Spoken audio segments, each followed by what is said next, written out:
Stanley Michael Bailey Hailwood, who died tragically on Monday, the 23rd of March, 1981. He was born in April 1940 and was destined to become one of the all-time greats in the history of motorcycle racing. His record speaks for itself: 10 World Championships, 14 TT victories, and 75 Grand Prix wins. He began racing in 1957 as a 17-year-old youth, concentrating on the ultra-lightweight classes. He came to the Isle of Man in 1958 and won 4 replicas and went on to ride in 39 TT races, winning 14 and retiring in only 13. Every sportsman to succeed must have an element of luck, but luck alone is not enough. There must be ability and experience. During his career, Mike rode an amazing variety of machinery, both 2- and 4-strokes. He had mixed fortunes on them all. But it was not only the placings in the record books that lifted Mike above the rest. He had that additional streak of cool courage, call it guts if you like, which was admired and loved by race fans the world over. But back to the start. Mike first came to the TT in 1958, just as Jeff Duke, another world star, was coming to the end of his career. I asked Jeff his opinion of the young Mike Hailwood those 23 years ago. Well, he was obviously one of the up-and-coming youngsters. But strangely enough, in those days, he used to stay with us at the Aragon Hotel, which I owned at that time. And I'll never forget a conversation I had with him in the bar, when the bar wasn't open, incidentally, one afternoon, about his racing. And it appeared that at that time his father was pushing him along rather too rapidly. And Mike actually admitted to me that he was quite scared of racing at that time, something which, he's, if you like, disproved many, many times since then. But at least he had the common sense not to go over the top, not to overdo things, and of course his record speaks for itself since then. I certainly think that, his TT performance, I just can't see anyone ever equaling, let alone beating that. He's an absolutely remarkable, very brilliant rider. And what were Mike's thoughts about his TT debut? Peter Arnold asked him how he went about learning the course. I don't know if you know, but I was working at Triumphs for a while. At the Your beginning apprentice, yeah, during 57.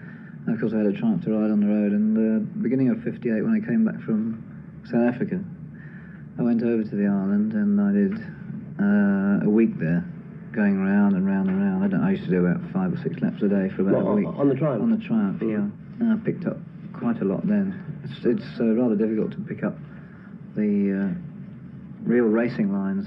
The only way you can do it is during the official practice, really. But you can get some idea of the sequence of I just wondered, because it's a long course to learn when, let's face it, you're a youngster in your second season of racing, and you're faced with a lot of walls and houses at every corner, and they're far different from the short circuits.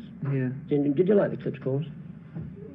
Well, it was easier to learn as much as it was shorter, it was only 10 miles round. In other words, you treated it as a short circuit. I think you have to treat even the big course, even now, as a scratcher circuit, Never get anywhere otherwise. Or ever since I've been riding, you have to ride exactly the same in Grand Prix as you do in short circuits. And in that first year of 1958, Mike won 4 replicas. His success in the island in 1959 and 1960 were poor by his standards. A 3rd place in the 125cc on a Ducati in 1959, and a 3rd place in the senior on a Norton in 1960. But 1961 saw the real emergence of a TT star, when he won 3 races in a week, the 125cc, the 250cc, and the senior on a Norton, when he averaged over 100 miles per hour. The only time this has been done on a 500cc single, and only missed a solo clean sweep when he retired on the last lap of the junior when in a comfortable lead. This, then, was 1961.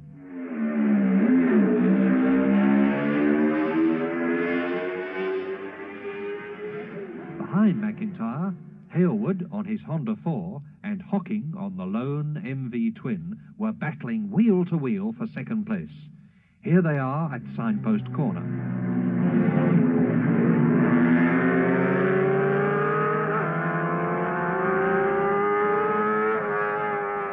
On the 2nd lap, McIntyre circulated at a fantastic 99.6 miles an hour. and this is what his Honda sounded like round the course.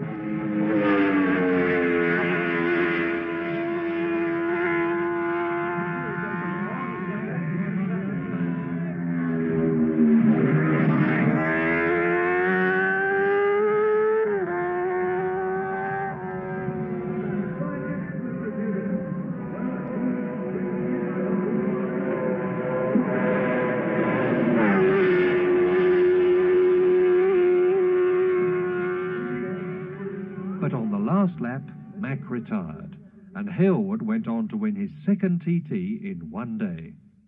In Wednesday's junior TT, there was an MV, Nortons, AJS's, and 2 Italian Bianchi twins.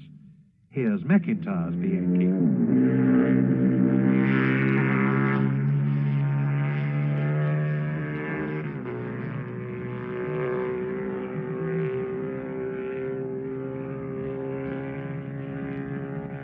And there were 2 Czechoslovakian Jawa twins. This one's Stasny's.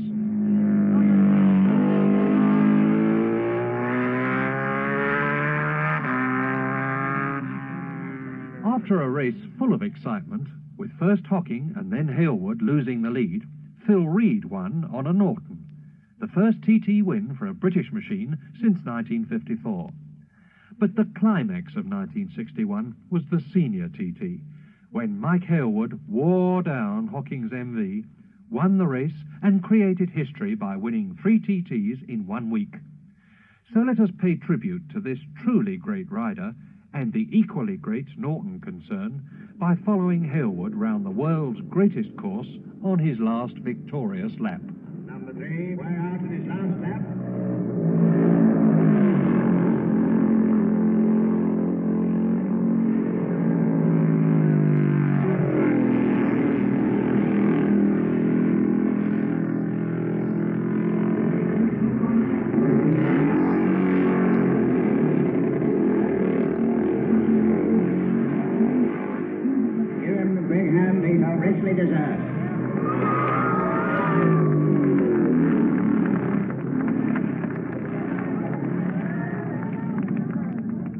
Jeff Duke again. What made Mike so special, not only on the track, but to the fans as well? Well, he was certainly a character. Few and far between in this day, I think. We don't seem to get many Harold Daniels and Stanley Woods and people like that, but Mike really was quite unique in this respect. He's very approachable.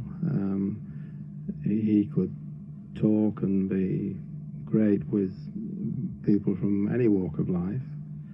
He was a very kind man, very helpful to everyone, I always found. And his riding, well, I mean, that does speak for itself. I think he obviously had terrific judgment, very good eyesight, the right approach to racing. He was a pretty relaxed sort of person, really. And, of course, he was a very courageous person as well. I think this was proved, of course, when he dragged Clay Ragazzioni from his burning racing car, which I certainly would have liked to have done. Mike, of course, never claimed to be a brilliant engineer or brilliant at sorting bikes out, and I think this made his riding all the more remarkable, really, because he perhaps wasn't at his best in sorting out a bike, for instance, in suspension and steering, and yet he could leap aboard something like the 500 Honda, for instance, which was quite a handful, to say the least, and just beat everyone out of sight. He's certainly a very remarkable rider, in my opinion. Mike Hailwood's record from then on was really tremendous. In 1962, he won the junior on the MV.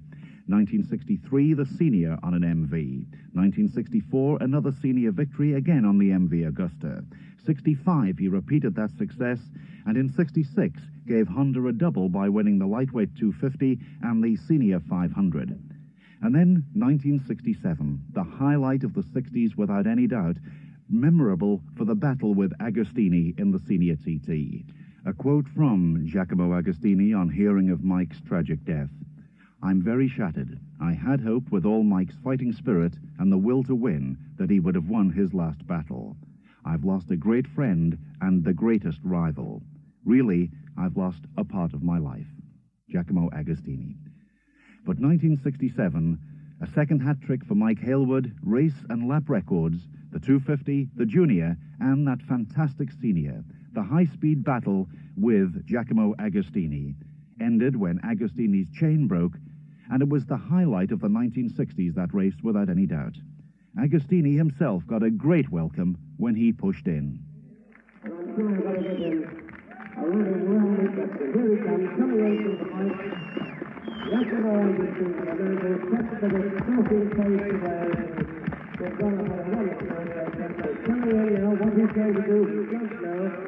But certainly he pushed in from Windy Corner, where the first lap of the 40 was in trouble, and he's coming down now into the pit, and we're eventually seeing whether he's back there going to the pit, and he's going.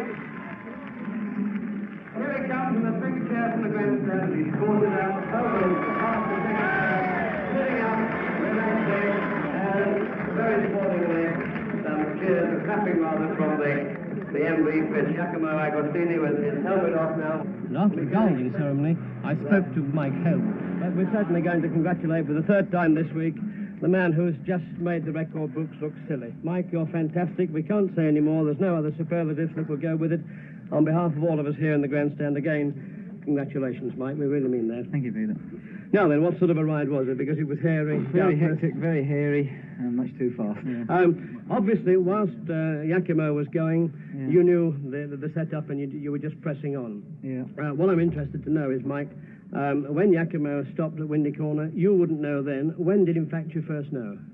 Well, somebody stuck a signal out down by Hawthorne Inn there. Did they? One of the fans. Oh, lovely. I thought he might be spoofing me, so I slowed down. So that's why you rolled it off from 107 down to about 100 miles an hour for the last lap. Well, I had no choice, actually. My throttle kept falling off. Had Giacomo kept going, you'd have been a bit pressed. He would have won. We all thought that was Mike Hailwood's last race on the TT course. I asked Jeff Duke which was Mike's most famous victory in his opinion. Well, I think two really outstanding ones. The 67 one with Agostini, I think that was the most fantastic battle. And he deserved every credit for the result of that race. But I think his comeback effort on the Ducati in the Formula One race was really something that no one could ever forget. I think he was sensible enough to pick the right sort of machine to make a comeback on. But, you know, it's so very seldom that anyone in any sport manages to make a successful comeback. But he did that, and I think certainly the Isle of Man, the TT, owes an awful debt, big debt to him, really, for that comeback, which drew so many people to the island and somehow, I think, revitalised the TT. I think that particular race was something that started off as a bit of a joke to Mike, but eventually he realised when people started talking about him winning and that sort of thing that he got to take it very seriously, which he certainly did. He got himself very fit for the occasion and got the bike just right and did an absolutely fantastic job. Mike retired from motorcycle racing in 1968, but his love of speed took him into car racing, in which he had some success. He received the George Medal for bravery in rescuing Clay Regazzoni from a blazing racing car in South Africa. But then he himself crashed and badly injured his leg, and that was the end of his car racing career. He went and settled in New Zealand and opened up a motorcycle business and was also connected with speedboats. But then, a comeback, a dramatic comeback. And it all started with a letter from New Zealand. The story of Mike Hailwood's comeback starts with a letter from him to his friend for 21 years, Ted Macaulay of the Daily Mirror. And this is part of that letter. And now for something completely different. How would you like to make some money? Yes? Well, so would I. Here's how. Wait for it. I'm thinking of having another bash at the TT next year. Silly old sod, you'll say. And all the races, the little vintage and no-account meetings I've been doing have been an exploration of the idea. I don't think it's a good idea, and I can hear you agreeing for all the usual reasons. It's irresponsible, selfish, I'm too old, I'm physically out of shape, etc., etc. But I still have the urge, and the money would come in rather handy. I'd like to do the Formula 1 and possibly 250 and 350. I don't believe I could manage the 500 or 750. What do you think? I'd like us to keep this ultra secret, and we must talk only to top people and swear them to secrecy. It all depends on how I feel after I've done a 6-hour production race in Sydney, Australia on a 900cc Ducati. Then, if I feel I can be competitive and am physically capable, I'd be keen to do the Isle of Man and go through with this ridiculous plan. So Ted Macaulay set the wheels in motion. Near where he lived was a motorcycle business run by Steve Wynn, Sports Motorcycles. They'd provided a Ducati for Roger Nichols in 1977, and he'd finished in second place. Steve and his partner, John Sears, were approached, and that was Mike's Formula 1 ride fixed up. Next were his other machines. Details were worked out with Yamaha, and as his main sponsors in the Isle of Man, Martini Rossi were signed up. Mike had entered the Formula 1, the 250cc, the Senior, and the Classic. Quite a formidable program after an 11-year absence. But what did Mick Grant, the king of the TT in 1978, think of Mike's comeback? I thought that Mike, he'd enough sort of energy left and willpower left to come back. And I thought maybe finishing the first 6 with a bit of luck. And to come over here and win, that was incredible. I remember going round with him in one of the practices, one of the first times we rode the 750 over here. And it was going awful quick through the corners, but he wasn't using the brakes at all. And of course, the last time he used the bike in the late 60s, they didn't have brakes on. And I mentioned this to him afterwards, and he hadn't realised it, but by God, he used the brakes after that. And after a week of practice, Mike seemed all set to go. But there was still more drama to come on the opening race day itself, Saturday the 3rd of June, 1978. Mike decided to practice on the Saturday morning on his 250 Yamaha, but slid off at Braddon Bridge. He was uninjured, however, and started in the Formula 1 race. The crowds went wild as Mike, riding number 12, relentlessly gained on his former rival Phil Reed, who had started number 1, and eventually caught him at Ramsey midway through the race. Mike went on to win at an average speed of 108.51 miles per hour, almost as quick as his previous best lap, and set a lap record of 110.62 miles per hour. And what a reception he received at the bungalow on lap 6. Who would ever have thought that Mike Hailwood would have once again become a world champion on the TT course? And here he is in view now. It's the second machine you'll hear. The first is number 40. And here is Mike Hailwood, and they won't get any more enthusiasm than this at the World Cup. There he goes on his last lap. The crowd cheering wildly, but again, no acknowledgement from Mike Hailwood. Agostini used to raise his hand from the bar on the exit to the bungalow and wave back to the crowds. You get none of those histrionics from Mr. Hailwood. He sticks with his mind on the job, tightly down behind that streamlining, and already he is negotiating the left-hand bend at Brandywell, which represents the very... After 11 years, it gave me tremendous pleasure to talk to Mike Hailwood as a TT winner again. I asked him just how he felt. It was very nice of everybody. They were waving right through from the first lap, right through the last. Very gratifying. How did you feel during the race? So, laps of around about the 110 an average, almost as quick as your previous fastest lap in 67. Well, we were basing our strategy on practice times. I realised that Phil had sort of shot his bolt in practice, and I had still quite a bit in hand during my practice lap, so I just based it on that, and I was getting signals from my signalling stations that showed that our strategy was working, so I didn't need to push it at all. When did you get the first news that Phil had gone? Was it from unofficial boards being hung out to you, which we thought, or from an official one? I got a signal from my station at Ramsey that said Phil was out, yeah. It's just unbelievable, though, isn't it, to come back like this? You must feel absolutely on top of the world, Mike. Well, I'm very, very pleased, naturally, but of course I had a wonderful machine and wonderful backing, and everything went right. I was very lucky. Conditions today must have been just about perfect, were they? Yeah, they were. There was a bit of melted tar about, but the flies were a lot less than we were expecting. Apart from that, it was fine, yeah. But the rest of the week was a disappointment to him. He finished 28th in the Senior, plagued with machine troubles, 12th in the 250cc, and after tying with Mick Grant for the lead in the Classic at Ballacrane on lap 1, went out with machine problems at Balaf Bridge. Mike felt he'd let his fans down, especially those who had crossed to the island on a day trip for the Classic, so he said he would come back in 1979. The Formula 1 race saw the Ducati not as good as the previous year, and Mike finished 5th, after stopping on the last lap to reconnect the battery. But the senior was a different story. He won at an average speed of 111.75 miles per hour, still the senior record, and as a bonus set up the lap record to 114.02 miles per hour, which still stands in the 500 class. So the scene was set for the Classic, Mike's final race on the TT course he had come to know so well. I asked Alex George, his rival for that Classic in 1979, to think back to that particular race. Yes, that was a hell of a race. It's one that certainly is the highlight of my career so far. No quarter given their arse or anything like that. And what can you say about it? I mean, people are sort of saying, even now, they say to me, God, that's the best race they've seen across here ever. And I haven't been here forever, but it's certainly the best race that I've been involved in. Certainly as a competitor, you had few, if any, equals. I always laughed and joked before any races that I was involved with him, and you got the impression that he was just larking about and he wasn't really interested. But once the bike fired up and he was away, man, he was a hell of a guy to be. The 1979 Classic TT still lives in memory as one of the greatest races ever, and one I'll certainly never forget. The weather was perfect. There were record crowds around the course, and the atmosphere, even at the start, was electric. And it's McGregor and Haslam almost side by side. Number 3, Dennis Ireland, and number 4, Derek Lone. It's Derek leading as they disappear from our view. Number 5 now, Bill Simpson, and number 6, Mike Hailwood in his last TT. Just listen.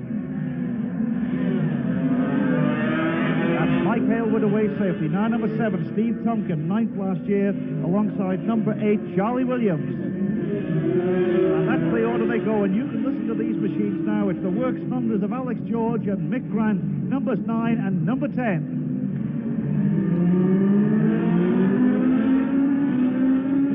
And Mick gets away to a flyer. The race turned into a battle of the giants. Mike on a 500cc Suzuki and Alex on a 1000cc Honda. There were never more than a few seconds between them as they lapped at around 114 miles per hour.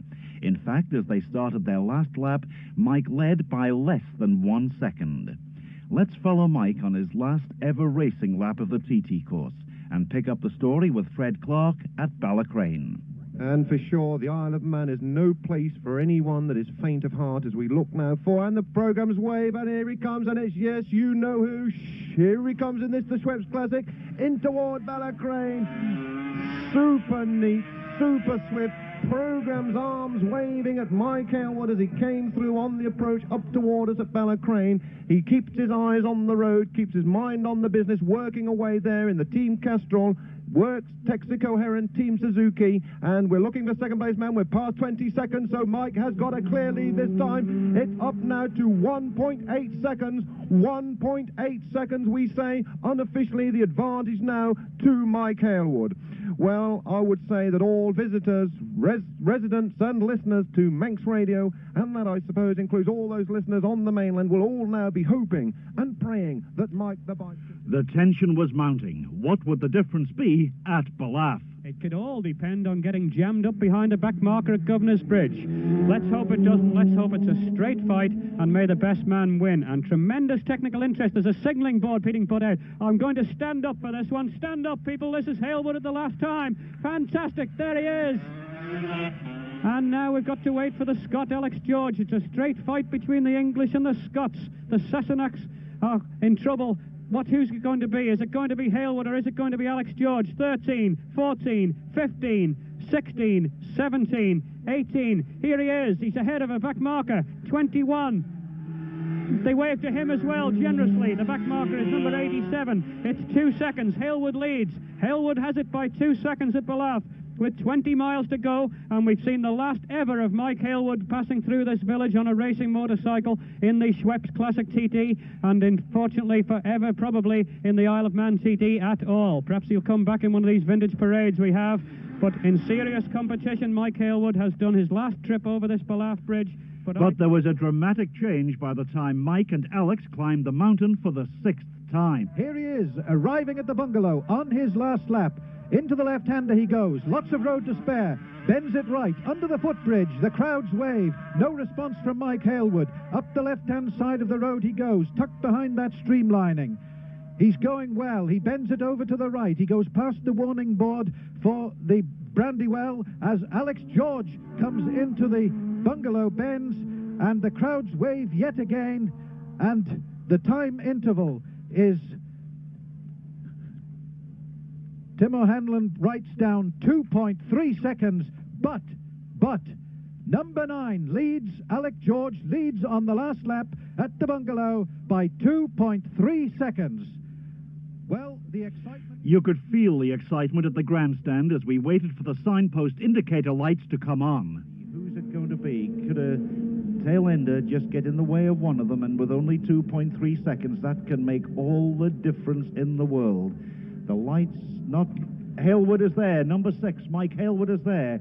We start the watch. We'll try and get a time difference at signpost.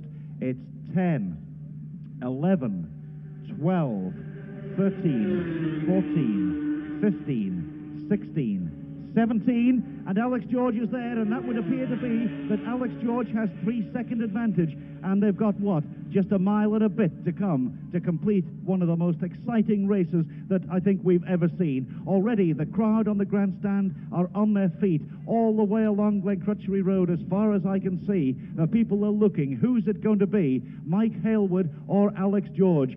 We started the watches on those lights. If that's a guideline, it would appear that Alex George still has the advantage, very, very slightly indeed. And here's Mike Hailwood now, and he's going at a tremendous pace, and the crowd are waving to him. We start the watch now, and we've got 20 nail-biting seconds to wait.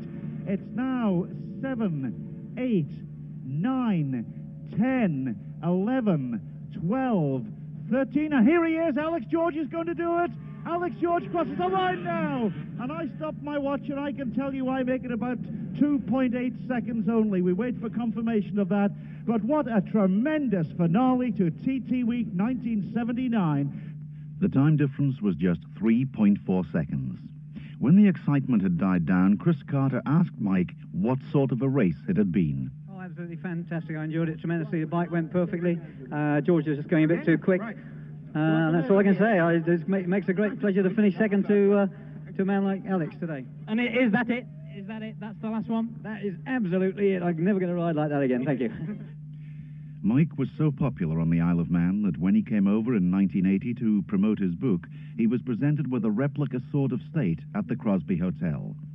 This was to be Mike's last ever interview on Manx Radio. Well, I'm absolutely overwhelmed. I think... I know that Bob's always had signs outside here saying, "Good luck, Mike," and "Do it again, Mike," and things like that, and I popped in here occasionally. My bike broke down here a couple of times last year. No, 78. And, you know, it's really fantastic that they should go to all this trouble and expense to give me a memento. Mike Hailwood is sadly no longer with us. He is gone, but surely he will never be forgotten. How will he be remembered by the sport? A final word from Jeff Duke. Well, I think